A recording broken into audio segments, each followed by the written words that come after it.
Punjabi radio USA पेश करता है अज दा दिन सिख इतिहास विच।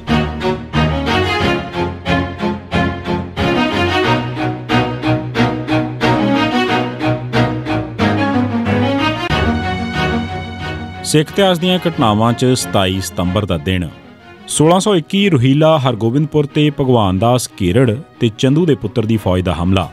ग्वालियर किले चों 26 अक्तूबर 1619 के दिन रिहाई मगरों गुरु हरगोबिंद साहब गोइंदवाल रहन लग पे सन। गुरु का चक अमृतसर च 28 दसंबर 1620 के दिन सिर्फ एक दिन वास्ते गए सन। गोइंदवाल रहंदियां गुरु साहब ने रोहीला की सार भी लई। इस नूं गुरु अर्जन साहब ने वसाया सी ते इस दा नां गोबिंदपुर रखिया सी ते हुण इस नूं हरगोबिंदपुर आखदे ने। गुरु साहब दी ग्वालियर कैद दौरान इस थां ते भगवान दास केरड़ चंदू दा कुड़म सी उसने नजायज़ कब्जा कर लिया सी।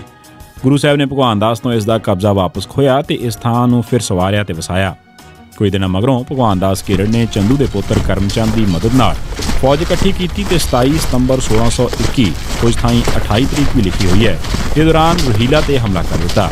इस हमले च उसने बुरी तरह हार खाधी। 1920 गुरुद्वारा चौमाला साहब ते संगत का पक्का कब्जा।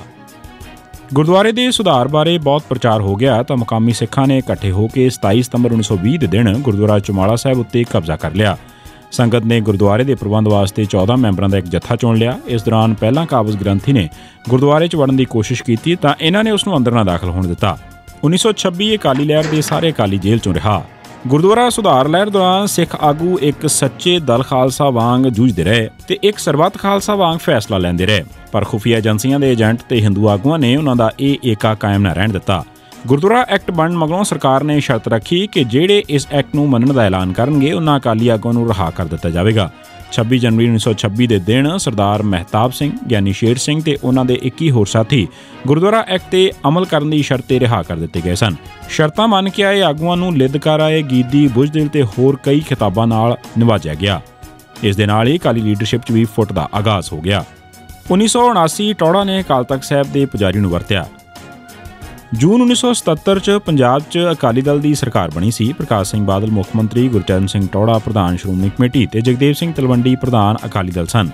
सितंबर 1979 के दिन बादल धड़े के 50 सरगर्म वर्करां ने श्रोमणी अकाली दल की नवीं चोण वास्ते 10 अक्तूबर को मीटिंग बुलाउण का नोटिस दिता। इस चिट्ठी उत्ते उमरा नंगल, वैद करतार सिंह, हरी सिंह जीरा वगैरह के दस्तखत सन।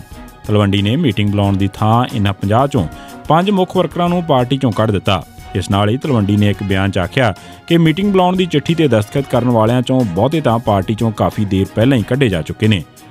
इन्हां नूं एक सब कमेटी जिस च बादल खुद एक मैंबर सी ने पार्टी चों इस करके खारिज कर दिता सी क्योंकि इन्हां ने मार्च 1979 की गुरुद्वारा चोणां च पार्टी उम्मीदवारां विरुद्ध चोणां लड़ियां सन जां विरोधी उम्मीदवारां की हिमायत की सी। उन्हीं दिनी गुरचरण सिंह टौड़ा ते तलवंडी एक दूजे के बहुत नेड़े सन। इस हालात च तलवंडी ने पार्टी का जनरल इजलास बुलाउण की बजाय टौड़ा का साथ हासिल करके अकाल तख्त साहब नूं वरतन की साजिश घड़ी। उन्हां दोवां आगुआं ने 26 सितंबर 1979 के दिन अकाल तख्त साहब के मुख सेवादार कोल एक पटीशन पेश की जिस च बादल उत्ते पंथ नूं नुकसान पहुंचाउण का इल्जाम लाया गया ते नाल ही अपने अपने अहुदिਆਂ तो अस्तीफे भी तख्त साहब के मुख सेवादार नूं पेश कर दिते। टौड़ा ते तलवंडी की दरखास्त मगरों साधू सिंह मुख सेवादार अकाल तख्त साहब ने लौंगोवाल नूं अकाल तख्त ते तलब कर लिया। लौंगोवाल 30 सितंबर नूं साधू सिंह नूं मिलिया। इस दिन बादल ने बयान दिता कि मैं चीफ मिनिस्टर वजों नहीं बल्कि एक निमाणे सिख वजों अकाल तख्त साहब ते पेश होवांगा। बादल का यह बयान सही नहीं सी क्योंकि चीफ मिनिस्टरी सिੱਖੀ तो वड्डी चीज़ नहीं। 1981 अकाली दल के खुफिया मीटिंग करके सरकार नूं धमकी दित्ती कि जे भिंडरांवालिਆਂ नूं 18 नवंबर तक रिहा ना कीता तां असीं ना मिलवरतन लहर चलावांगे।